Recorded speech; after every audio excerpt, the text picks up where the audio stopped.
बोलिए सदगुरुदेव भगवान की जय। अब तक चारों वेदों से जो सुकृत शब्द का प्रयोग जिन जिन दिशाओं में हुआ है उनको संग्रहित कर उनमें से प्रमुख ऋषियों के भाव को अभिव्यक्त करने के लिए चर्चा करने का प्रयास चल रहा है। इसी क्रम में ब्रह्मा ऋषि अपने समाधि अवस्था में कुछ भाव को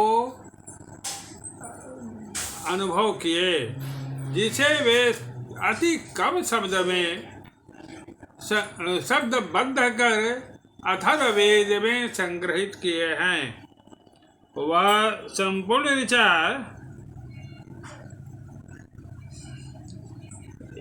यं मही प्रतिगृह्णातु चर्म पृथ्वी देवी सुमनश्चमाना अथ गच्छेम सुकृतस्य लोकम्।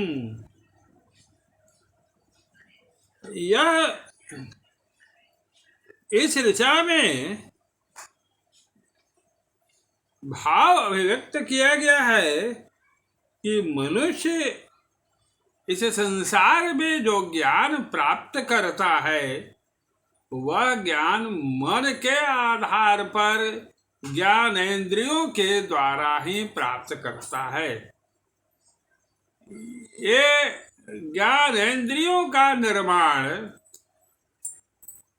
पंच त्रिगुण से बने हुए पंचभूतों से रहने से पूर्णतः प्राकृतिक है। प्राकृतिक कर्ण से परम चेतन का साक्षात्कार करना कभी भी संभव नहीं हो सकता है। मनुष्य इस संसार में रहते हुए कुछ सत्संग से कुछ पौराणिक कथाओं को पढ़ सुन करके मन में किसी परमात्मा के स्वरूप की कल्पना कर बैठता है।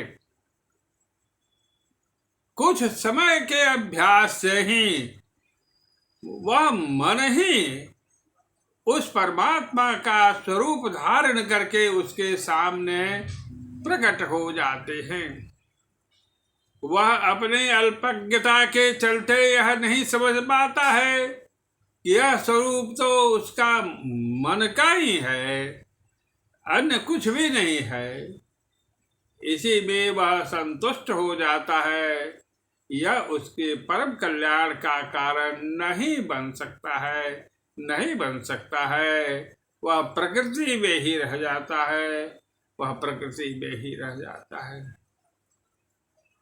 जब उसमें परमात्मा के साक्षात्कार करने की प्रबल जिज्ञासा जग जाती है तब उसके सामने नित्यानंद सद्गुरु जिन्हें सुकृत देव भी कहा जाता है वे प्रकट हो जाते हैं।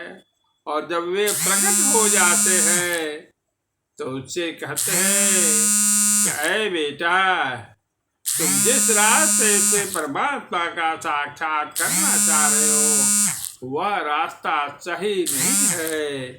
तुम प्रकृति में हो, तुम्हारी इंद्रियां प्राकृतिक है।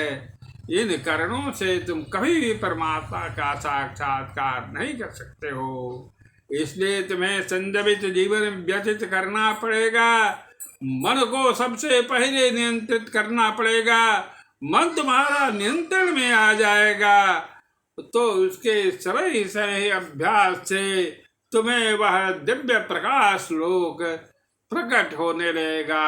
और जैसे जैसे प्रकाश मार्ग तुमको नजर आएगा तुम अपने आप में एक आनंद की अनुभूति करने लगोगे।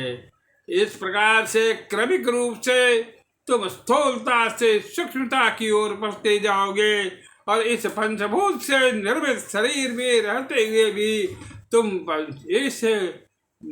इससे अलिप्त हो जाओगे।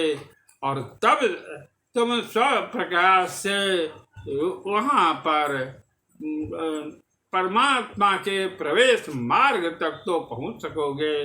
वहां से तुम्हें वही नित्यवाद सद्गुरु, जिन्हें सुकृत देव कहा जाता है, वे तुम्हें सहायता करके परमात्मा का साक्षात्कार करके उनके साथ युक्त करा देंगे। यही तो मानव जीवन का लक्ष्य है। अब तुम शाश्वत सुख, शाश्वत शांति प्राप्त करने के हकदार हो जाओगे। बस बोलिए सद्गुरुदेव भगवान की जय।